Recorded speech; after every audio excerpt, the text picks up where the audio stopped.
पूछेगा कि एमएलए का फुल फॉर्म क्या होता है तो पता नहीं होगा। यादव है नहीं, वो यदमुल्ला है, कुछ नहीं किया। तो जब ये लोग सांसद होके कुछ नहीं किए तो आप विधायक होके क्या कर लेंगे?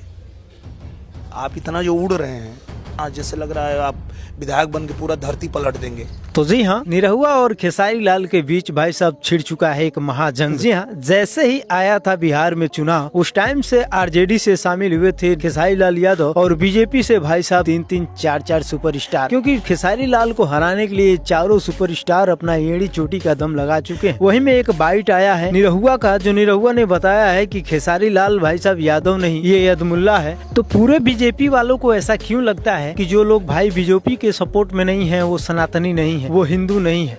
बीजेपी की बस यही सोच उसको मात दे रही है कि जो लोग अगर अदर पार्टी में हैं वो लोग सनातनी नहीं है या ये लोग हिंदू नहीं है। बस इसी चीज को लेकर भाई साहब बिहार में बहुत बड़ा बवाल हो गया है। और उसी बात पे भाई साहब खेसारी लाल यादव ने भी निशाना साधा है और निरहुआ को भाई साहब सरेआम लताड़ के भेज दिया है। जी हाँ, खेसारी लाल यादव का भी कहना है कि आप तो भाई साहब सनातन का एक भी काम करते हुए नजर नहीं आते, क्योंकि ना आप कभी पूजा पाठ करते हुए नजर आते हैं, ना अपनी बीवी को सामने रखते नजर आते हैं। एक मैं हूँ जो मेरे इतना तो आप कभी जिंदगी में कर नहीं सकोगे, चाहे आप विधायक हो, चाहे कुछ भी हो, चाहे आप सांसद हो, लेकिन मैं विधायक बन के वो करके दिखाऊंगा जो आप किसी जिंदगी में नहीं किए होंगे। जी हाँ, खेसारी लाल का ये बयान भाई साहब पूरा सुन के निरहुआ तिल मिला गए हैं और निरहुआ को भी बहुत सारा निशाना साधा है खेसारी लाल ने। तो आइए पहले खेसारी लाल यादव का पूरा बयान सुन लेते हैं कि कैसे निरहुआ को भाई साहब सरेआम लताड़ के हिंदू विरोधी बताने वालों को कैसे लताड़ा है। क्योंकि भाई साहब उनका मानना है कि जो लोग हिंदू है भाई साहब वो बीजेपी का सपोर्ट करें। ऐसा कहीं किसी संविधान में नहीं लिखा है कि जो लोग हिंदू हैं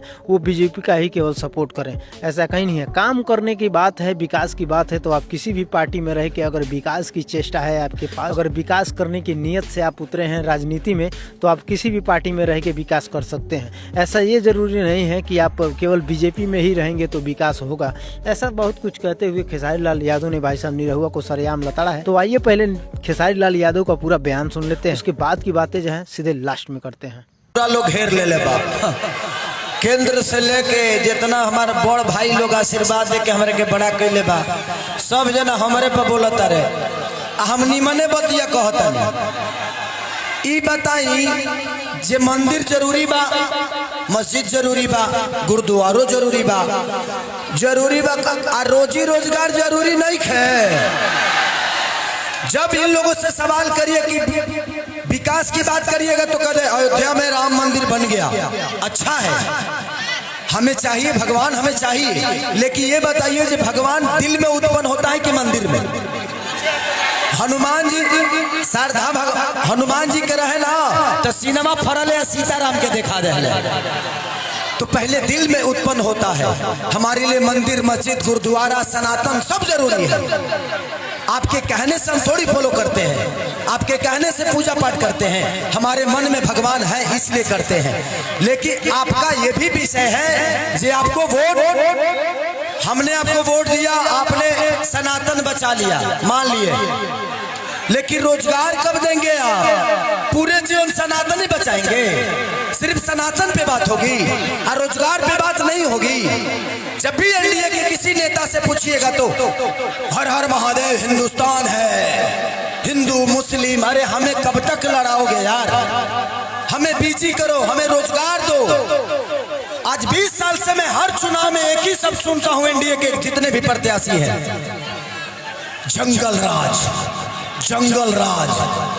अरे जो बच्चा 20 साल पहले पैदा हुआ है वो जानता होगा, जो 20 साल इधर पैदा हुआ है वो बेचारा कभी मन में डाल दिए जंगल राज।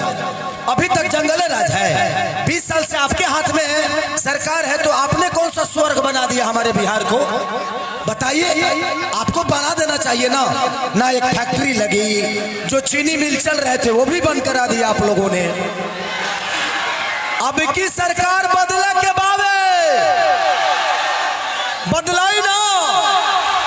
अच्छा भौजी, तू लोग नहीं कुछ चाहत की तरह लोग के मौरत तरह लोग के साथ रहो, बताओ लो, तू लोग चाहत नहीं खू, बताओ मर्दा अकेले फराउठा बेलत हो दिल्ली में, वो तो चाहते हो ना कि मौगी के गरम गरम फराउठा हम खाई। तो देखिए पीड़ा है।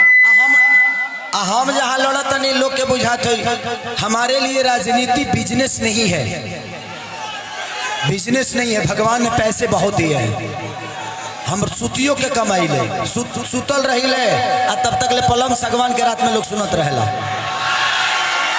हमारा बिजनेस में कोनो दिक्कत नहीं खे, दर्द बा हम भी देखते हैं। आज खेसरिया अगर बॉम्बे चल गई के कर देन हा, अगर सरकार फिल्म सिटी बनौले रही आ यही जगह संगीत के व्यवस्था भई रही तो खेसरिया बिहारे बना रही। साल के 70 लाख कम से कम हम खाली टैक्स दी ले। अब सोची के वो कमात ना हुई खेसरिया टैक्स दे देला। अगर बिहार में रही तो टैक्स के करा बिहार सरकार के दी ना। तो सबसे बड़ा हमने क्या की बेरोजगारी पर और तेजस्वी भैया ने और महागठबंधन के सारे नेताओं ने मिलकर ये तय किया है कि कुर्सी पे बैठते ही 2 करोड़ नौकरी मिलेगा, पक्का क्लियर है। हम चाहेंगे कि हमारे बिहार में फैक्ट्री लगे। ये हमारे प्रशासन के लोग हैं, ये बड़े सम्मानित हैं। ये हम सबके सुरक्षा के लिए ना कभी दीपावली मना पाते हैं, ना कभी छठ मना पाते हैं, ना कभी होली मना पाते हैं। 2004 से इन लोगों का पेंशन खत्म कर दिया सरकार ने, अभी तक इन लोग का पेंशन लागू नहीं हुआ। मैं आग्रह आप सब जितने भी प्रशासनिक लोग हैं, बिहार पुलिस, मैं आपके लिए लड़ूंगा और मैं भैया से कहूंगा कि सरकार बनते ही बिहार के जितने भी बिहार पुलिस के लोग हैं उनका पेंशन जल्दी से जल्दी लागू किया जाए। और एजेंडा में आ भी गया है। ये मैंने आवाज उठाई क्योंकि मैं एक छपरा में शो कर रहा था, रोड शो। एक बिहार पुलिस के कर्मी आए, कहे कि भैया आपकी सरकार तो बन रही है, प्लीज हम लोगों का पेंशन जरूर लागू करवा दीजिएगा। हम कहने की जाइए, इसके लिए जितना लड़ना होगा बिहार पुलिस के जवानों के लिए पेंशन लागू कराने के लिए खेसारी और पूरा महागठबंधन लड़ेगा। तो इस बार भतीजा का सरकार चाहिए ना। ऐसे भी चाचा थोड़ा पुरान हो गए हैं, बुजुर्ग हो गए हैं, तो अब थोड़ा सा आराम करना चाहिए उनको, है ना।